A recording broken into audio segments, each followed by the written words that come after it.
Praise the Lord. Hallelujah. Good morning.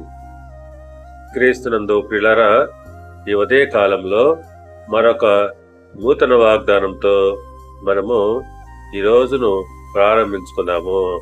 ఈనాటి దేవుని వాగ్దానము కీర్తనల గ్రంథము 97వ కీర్తన 11వ వచనము. నీతిమంతుల కొరకు వెలుగును, యథార్థ హృదయుల కొరకు ఆనందమును విత్తబడి ఉన్నవి. పిల్లరా, మన గొప్ప దేవుడు, రక్షకుడు అయిన యేసుక్రీస్తు మహిమ ప్రత్యక్షత కోసము ఎదురు చూస్తున్న ఈ సమయంలో మనకు వెలుగు, ఆనందాల అనుభవం ఉండాలని ఆయన కోరుచున్నాడు.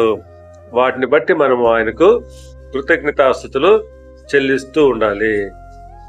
యెషయా గ్రంథము 60వ అధ్యాయము 1వ వచనం ప్రకారంగా, నీకు వెలుగు వచ్చి ఉన్నది, లెమ్ము, తేజరిల్లుము, యెహోవా మహిమ నీ మీద ఉదయించెను.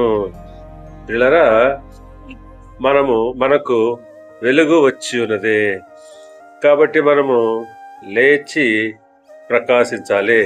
దేవుడు మిమ్మల్ని దీవించి ఆశీర్వదించి వర్ధిల్ల చేయునుగాక. ఆమేన్.